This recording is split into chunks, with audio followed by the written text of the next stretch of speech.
Assalamualaikum warahmatullahi wabarakatuh. Teman-teman, selamat pagi. Hari ini kita belajar bareng tentang soal hukum manajemen keperawatan. Untuk bagian pertama adalah kualitas pelayanan dan manajemen keperawatan. Oke, yang pertama untuk soal pertama adalah dalam menilai mutu asuhan keperawatan di rumah sakit diperlukan adanya indikator. Salah satu indikatornya meliputi 5M, yaitu man, money, method, material, and market, termasuk dalam unsur prinsip TQM, Total Quality Management. Apakah yang menaungi indikator 5M tersebut? Fokus pada pelanggan, keterlibatan karyawan penuh, peningkatan berkelanjutan, pendekatan berbasis fakta atau pendekatan proses, komunikasi efektif. Oke, jawabannya pendekatan berbasis fakta atau pendekatan proses. Kenapa? Karena elemen-elemen yang dianalisis untuk mengukur dan meningkatkan kualitas yang merupakan bagian dari pendekatan berbasis fakta atau pendekatan proses adalah 3M untuk perbaikan berkelanjutan. Oke. Soal kedua ya.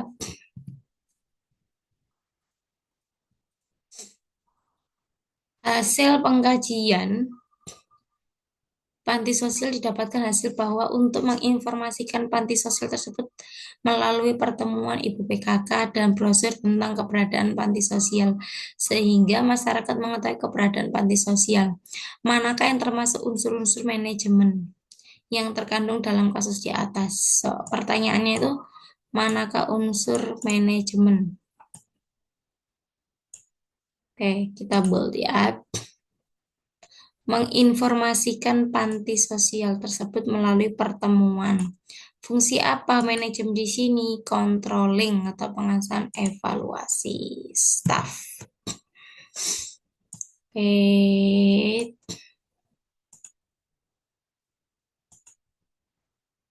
Yang D ya teman-teman. Kalau planning perencanaan itu untuk merencanakan pengorganisasian, actualing gerakan dan staffing penyusunan staff. Nomor 3. Oke. Nomor 3. Nomor 3 pertanyaannya, di sebuah rumah sakit dipimpin oleh seorang direktur setiap 3 bulan sekali akan dilakukan evaluasi kepemimpinan.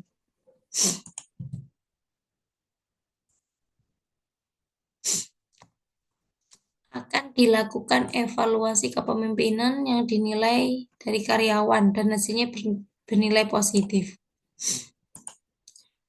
terhadap kinerja bawahannya. Setiap direktur dapat melakukan pendekatan kepada bawahannya dan membina hubungan yang baik. Apakah upaya preventif yang dilakukan direktur dalam upaya melakukan pendekatan kepada karyawan? A. Memberikan teguran keras. B. Mengabaikan keluhan karyawan. C. Membangun komunikasi dua arah dan feedback rutin. D. Melakukan mutasi tanpa alasan jelas. E. Menuntut hasil tanpa proses. Jawabannya C ya teman-teman. Membangun komunikasi dua arah. Kenapa? Nah ini loh kuncinya. Kita harus mengetahui dari soal itu ada kuncinya. Akan dilakukan evaluasi kepemimpinan yang bernilai dari karyawan dan hasilnya bernilai positif terhadap kinerja bawahannya. Jadi apa upaya preventif yang dilakukan direktur tersebut terhadap karyawannya adalah membangun komunikasi dua arah dan feedback yang rutin. Harapannya kinerja bawahannya itu semakin meningkat karena ada evaluasi setiap 3 bulan itu. Oke, next soal bagian kedua tentang ronde keperawatan dan delegasi. Nomor 4 ya. Pada sebuah ruangan terdapat pasien laki-laki dengan diagnosa medis yang belum pernah di yang belum ada di ruangan tersebut. Seorang perawat primer akan melakukan ronde keperawatan yang telah disetujui oleh kepala ruangan tersebut. Nah, apa tujuan dilaksanakannya ronde keperawatan pada kasus di atas? Nih pertanyaannya ya.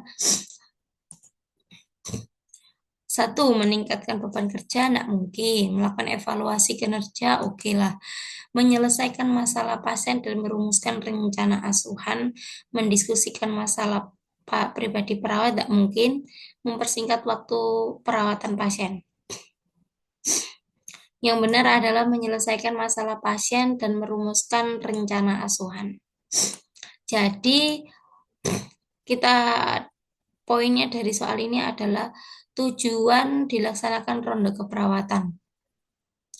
Perbedaannya dari ronde keperawatan dan handover itu, kalau ronde keperawatan dilakukan bisa 1 bulan sekali atau setiap ada kasus langka, dilakukan penyelesaian di suatu ruangan untuk menyelesaikan masalah pasien dan merumuskan rencana asuhan.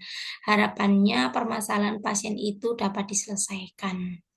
Oke, nomor 5 ya. Nomor 5, pada sebuah ruangan rumah sakit sedang dilakukan ronde keperawatan. Nih, tentang ronde keperawatan lagi. Pokoknya ronde keperawatan ya, teman-teman. Dengan kasus tuberkulosis. Saat sesudah validasi ke pasien dan kembali ke nurse station, dilakukan diskusi untuk mencari solusi masalah pasien. Nah, ini poinnya. Apakah tugas kepala ruang saat ronde pada kasus tersebut? Hanya sebagai pendengar pasif, memberikan seluruh keputusan sendiri, memimpin diskusi validasi, memfasilitasi dan membuat keputusan akhir, mengalihkan tanggung jawab kepada perawat primer, mendokumentasikan hasil diskusi tanpa partisipasi. Yang betul itu adalah memimpin diskusi, memfasilitasi, dan membuat keputusan akhir. Jadi setiap dilakukan ronde keperawatan di sebuah ruangan untuk menyelesaikan permasalahan pasien, tugas dari kepala ruang saat ronde keperawatan adalah memimpin diskusi, memfasilitasi, dan membuat keputusan akhir. Oke, next soal nomor 6 ya.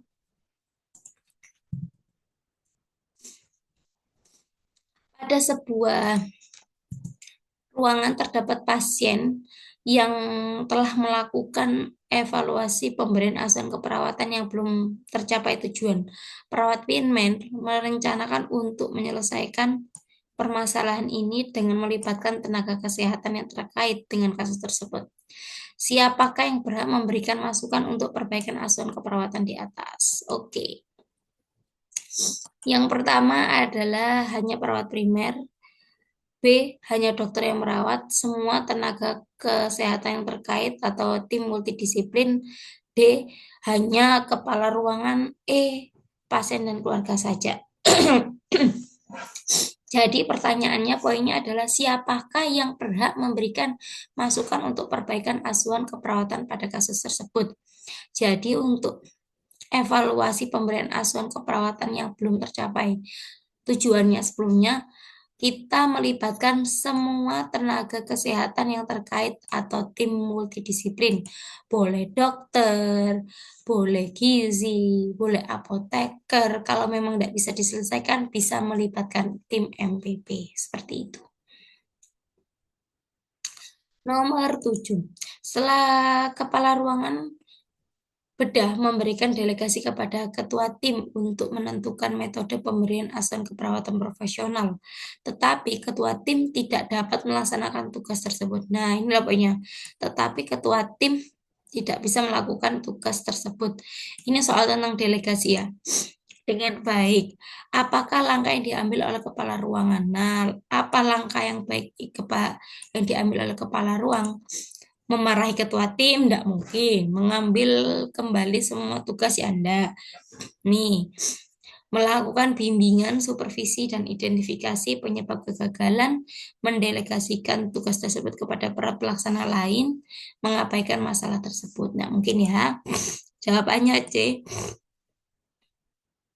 Melakukan bimbingan, supervisi, dan identifikasi penyebab kegagalan.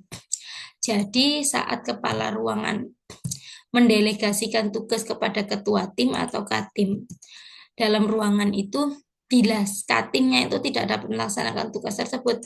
Nah, apa yang dilakukan oleh kepala ruang?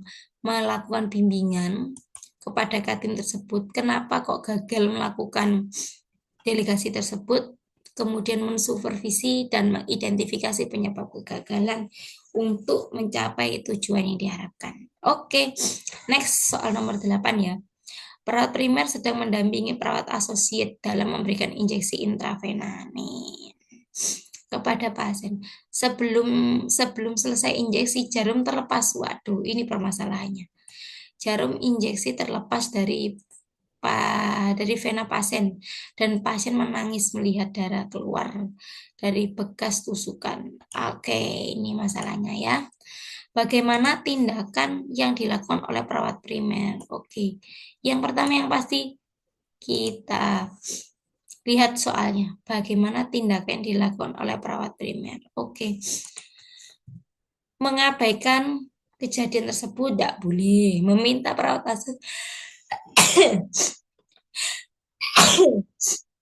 memberikan bimbingan langsung, koreksi teknik, dan menenangkan paksa. Nanti ya teman-teman, memberikan bimbingan langsung kepada pasien, koreksi teknik pemberian injeksi, dan menenangkan pasien.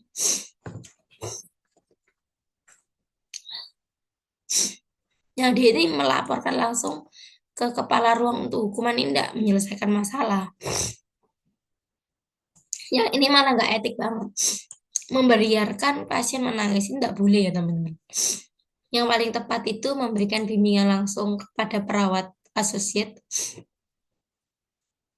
Terus memberikan koreksi teknik. Jadi kita ngajarin gimana teknik yang baik untuk melakukan injeksi dan menenangkan pasien. Jadi kita dua langsung, baik ke pasien maupun perawat asosiat. Oke, next soal nomor 9.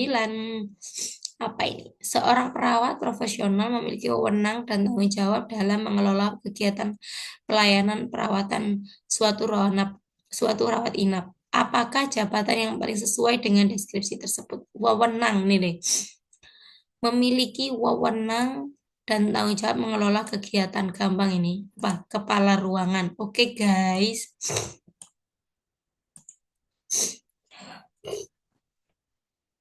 Nomor 10. Oke, salah satu tugas utama kepala ruang adalah melakukan supervisi langsung maupun tidak langsung terhadap pelaksanaan asuhan keperawatan, termasuk mengamati, membaca, dan memeriksa rencana serta catatan keperawatan. Apa kegiatan utama yang sedang dilaksanakan oleh perawat tersebut? Melakukan supervisi.